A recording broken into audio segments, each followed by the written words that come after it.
क्या आईपीपीज से मिलने वाली जो बिजली है वो महंगी बिजली है? आईपीपी से जो बिजली मिली है वो बहुत महंगी है और जो मुआहदे किए गए थे वो सरासर बहुत ही गलत किए गए थे। तो उस वक्त जो है जल्दबाजी में और गलत फैसले किए गए, जिसका आज तक कौम जो है उसको भुगत रही है। क्या आईपीपीज से हटकर किसी और ऑप्शन की तरफ नहीं जाया जा सकता? इस वक्त हमारी सूरत हाल ये है कि हमारी जो जनरेशन कैपेसिटी है वो 45,000 मेगावाट है, जबकि हमारी डिमांड नहीं है। हमारे पास इस वक्त बिजली सरप्लस में है। हमारी डिमांड जो है मैक्सिमम 30-32 हज़ार है। हमने अपनी जनरेशन कैपेसिटी ज़्यादा कर दी है और हमारी ट्रांसमिशन कैपेसिटी कम है। क्या इंडस्ट्रीज भी अल्टरनेट एनर्जी पर जा रहे हैं, लाइक कोल, विंड या सोलर वगैरह पर? नेपरा ने एक CTPCM लॉन्च किया था।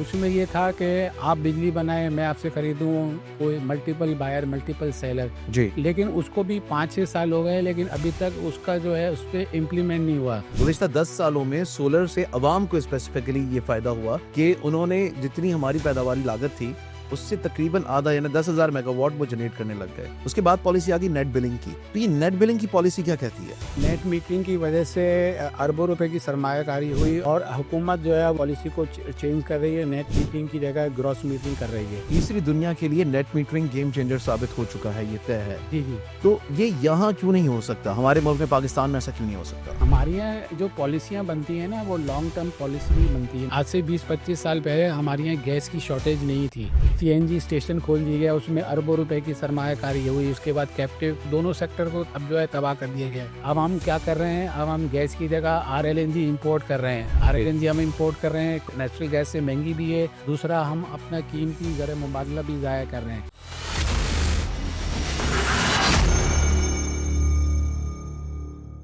अस्सलाम वालेकुम नाज़रीन। मुल्क में बिजली की पैदावारी सलाहियत गुज़िश्ता 32 सालों से आईपीपीज के जरिए से, या फिर यूं कहें कि आईपीपीज के हवाले है। इन गुज़िश्ता 32 सालों में शिकायत ये की जाती है कि आईपीपीज मुल्क को महंगी बिजली पैदा करके देते हैं, जिसकी वजह से अल्टीमेट टैरिफ उससे भी ज़्यादा महंगा होता है। ये इस तमाम तर सूरत हाल का नतीजा क्या होगा और आइंदा आने वाले दिनों में क्या सूरत हाल मुख्तलिफ होगी, इस पर बात करने के लिए हमारे साथ मौजूद हैं Karachi chamber of commerce and industry के साबिक वाइस प्रेसिडेंट तनवीर अहमद बारी साहब। अस्सलाम वालेकुम तनवीर साहब, कैसे हैं? वालेकुम सलाम। बहुत शुक्रिया आपकी आमद का। बारी साहब, सबसे पहले तो मुझे ये बताएं कि क्या आईपीपीज से मिलने वाली जो बिजली है वो महंगी बिजली है? जी, आईपीपी से जो बिजली मिली है वो बहुत महंगी है और जो मुआहदे किए गए थे वो सरासर बहुत ही गलत किए गए थे। जो जो उस वक्त किए गए थे, उस वक्त असल में मसला ये था कि मुल्क लोड में बदतरीन लोड शेडिंग हो रही थी पूरे पाकिस्तान में। तो उस वक्त जो है जल्दबाजी में और गलत फैसले किए गए, जिसका आज तक कौम जो है उसको भुगत रही है। जितनी लोड शेडिंग होती थी, अब तकरीबन हमारी पैदावारी सलाहियत उतनी है, या फिर सरप्लस भी हम कह सकते हैं। तो उसमें क्या आईपीपीज से हटकर किसी और ऑप्शन की तरफ नहीं जाया जा सकता? देखिए, आईपीपी से जो मुआहदे हुए थे वो अभी तक जो है लागू हैं। और दूसरी बात ये है कि ऑप्शन अब इस वक्त हमारी सूरत हाल ये है कि हमारी जो जनरेशन कैपेसिटी है वो 45,000 मेगावाट है, जबकि हमारी डिमांड नहीं है। हमारे पास इस वक्त बिजली सरप्लस में है। हमारी डिमांड कितनी, 22,000 25,000 है? देखिए, हमारी डिमांड जो है मैक्सिमम 30-32 हज़ार है, जो अगर आप कहें कि समर में 32 से 32 हज़ार डिमांड है। ठीक तो है। हमारी 45,000 फिर भी डिमांड नहीं है।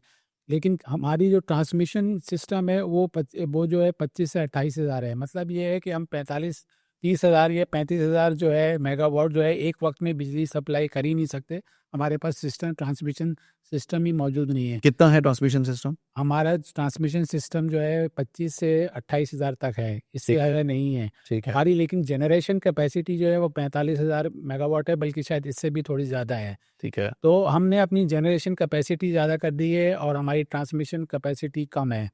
दूसरी बात यह है कि पूरे पाकिस्तान में जो लोड शेडिंग होती है वो इस वजह से नहीं होती कि बिजली नहीं है, बल्कि जो डिस्कोज और के इलेक्ट्रिक जो है वो रेवेन्यू बेस्ड लोड शेडिंग करता है, कि जहाँ पे चोरी होती है और जहाँ पे जो है वो रिकवरी का मसला होता है, तो वहाँ पे वो लोड शेडिंग करते हैं। मुझे यहाँ पे ये समझना है कि अगर आईपीपी से मुआहदे ख़त्म कर दिए जाते हैं तो फिर उसके बाद हमारी कैपेसिटी 45,000 से घट जाएगी? देखिए, आईपीपी से जो मुआहदे ख़त्म करने की जो आप बात कह रहे हैं, इस पे काफ़ी बहस हुई है और हुकूमत ने ऐलान भी किया था कि हमने उनसे रीनेगोशिएट किया है। अभी भी देखें, पहले भी हम जो है जो कैपेसिटी पेमेंट है वो 17 रुपये पर यूनिट के हिसाब से दे रहे थे, लेकिन सिर्फ 1 रुपये का फ़र्क पड़ा है।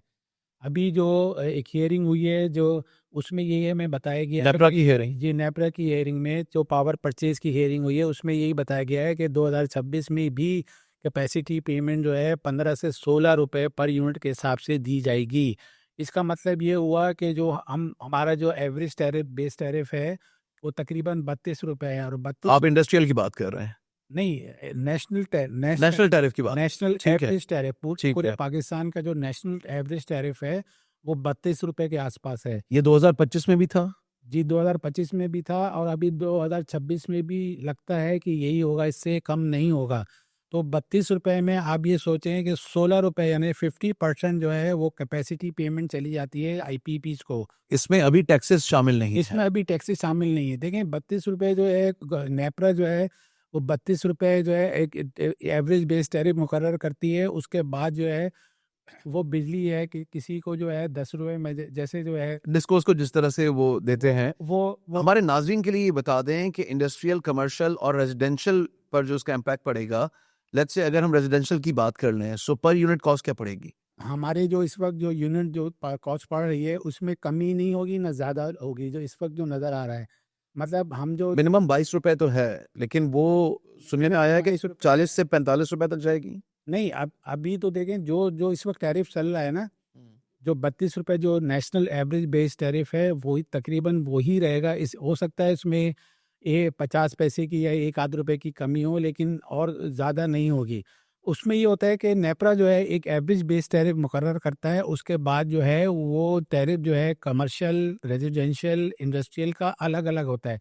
जैसे डोमेस्टिक का जो है कम से कम 22 रुपये है और ज़्यादा से ज़्यादा 45-47 रुपये। ये सहूलत तो मेरा ख्याल है उनके लिए है कि जो 200 यूनिट या फिर उससे कम 200 यूनिट वालों के लिए तो वो 10 से 12 रुपए है, उसकी ठीक है। भी तादाद काफ़ी है और वो पैसा जो है वो इंडस्ट्री से लेके उन लोगों को दिया जाता है। अच्छा, इंडस्ट्रीज की क्या सूरत हाल है? इंडस्ट्री की तो देखें सूरत हाल ये है कि इस वक्त एफबीआर ने, अभी मैं देख रहा था कि एफबीआर ने जो है बताया है कि जुलाई से नवंबर तक 30% की जो इनकी रिकवरी है टैक्स, जो रिकवरी कम हुई है टैक्सेस में, जी। जो वो इलेक्ट्रिसिटी बिल से वसूल करते थे। इसका मतलब ये हुआ है कि इलेक्ट्रिसिटी कंजम्पशन जो है उसमें कमी वाक़ई हुई है। उसका कराची का उन्होंने इसको मेंशन किया है। तो इसका मतलब ये हुआ कि इलेक्ट्रिसिटी कंजम्पशन जो है वो कम हो रही है और क्योंकि ये टैक्सेस जो है ज़्यादा इंडस्ट्री ज़्यादा इस्तेमाल करती है, उनका बिल ज़्यादा होता है, उनके क्या टैक्स। इंडस्ट्रीज भी अल्टरनेट एनर्जी पर जा रहे हैं, लाइक कोल, विंड या सोलर वगैरह पर? देखिए नेपरा ने एक सिटी बीसीएम लॉन्च किया था। उसमें ये था कि आप बिजली बनाएं, मैं आपसे खरीदूं, कोई मल्टीपल बायर मल्टीपल सेलर। जी। लेकिन उसको भी 5-6 साल हो गए, लेकिन अभी तक उसका जो है उस पर इम्प्लीमेंट नहीं हुआ। अगर वो इम्प्लीमेंट हो जाता है तो फिर जो इंडस्ट्री वाले हैं वो फिर अपनी बिजली बनाएंगे या अपनी बिजली कहीं से भी उनको ज़रूरत नहीं है फिर वो के इलेक्ट्रिक से लें, ये डिस्को से लें, फिर वो किसी से भी बिजली ले सकते हैं। ठीक है, मुझे ये भी जानना है कि आईपीपीज़ के साथ जो हमारे ज़्यादातर मुआहदे थे वो 2023 में ख़त्म हो गए थे। उसके बाद उसकी मियाद बढ़ाने की वजह क्या थी? आईपीपी से मुआहदे कोई 2-4 से ही ख़त्म होंगे, लेकिन बाकी तो ये हुआ था, ये जो हमने सुनने में आया था कि रीनेगोशिएट करेंगे उनसे और उनसे बात करेंगे। क्या ये किसी सूरत 32 रुपए से कम नहीं हो सकता? देखिए 32 रुपये से तो कम ही होगा कि आप आईपीपी से बैठ के उनसे बात करें कि भाई ये जो है अब आपको जो ये कैपेसिटी पेमेंट जो 16 रुपये दे रहे हैं, पहले 17 देते, सिर्फ 1 रुपया कम हुआ, 16 रुपये भी जो अगले साल के लिए नेपरा ने जो है इसको उस पे बात कर रही है, उस पे जो है काम कर रही है। तो मतलब ये है कि ये तो हुकूमत जो है उसको चाहिए कि फौरी तौर पे इसको जो है इसको कुछ करे। अच्छा, कुछ स्टैट्स मैं आपसे अगर शेयर करूं कि नेट मीटरिंग की अगर बात की जाए 2015 से लेकर 2025 तक गुज़िश्ता 10 सालों में सोलर से अवाम को स्पेसिफिकली ये फ़ायदा हुआ कि उन्होंने जितनी हमारी पैदावारी लागत थी, उससे तकरीबन आधा यानी 10,000 मेगावाट वो जनरेट करने लग गए। उसके बाद पॉलिसी आ गई नेट बिलिंग की। तो ये नेट बिलिंग की पॉलिसी क्या कहती है? देखिए नेट मीटरिंग की वजह से अरबों रुपए की सरमायाकारी हुई और लोगों ने खूब जो है उसमें अरबों रुपए की सरमायाकारी की। हुकूमत ने खुद ही तो करवाई थी, मेरा ख्याल है सोलर इंपोर्ट किए थे, फिर कम लागत में लगाए गए थे। जी, जी, हुकूमत ने ही किए थे। अभी हमें जो गाँव देहातों में तो बाँटे भी हैं उन्होंने। जी, जी, गाँव देहात में बाँटे भी हैं। अभी मैं आपको बताऊँ कि अभी ये नेपरा की हेयरिंग में जो बताया गया, उसमें तकरीबन दिन और रात में जो है बिजली की जो डिमांड है जो डिस्को से बिजली ली जाती है इसमें तकरीबन 5 से 6,000 मेगावाट का फ़र्क हो जाता है। ठीक है, अगर रात में 20,000 है तो दिन में जो है दिन में 12 बजे 15,000 गिर जाती है, ठीक जो है। डिमांड है। इसकी वजह वो नेट मीटरिंग ही है। तनवीर साहब, तीसरी दुनिया के लिए नेट मीटरिंग गेम चेंजर साबित हो चुका है, ये तय है। जी, जी। तो ये यहाँ क्यों नहीं हो सकता? हमारे मुल्क में, पाकिस्तान में ऐसा क्यों नहीं हो सकता?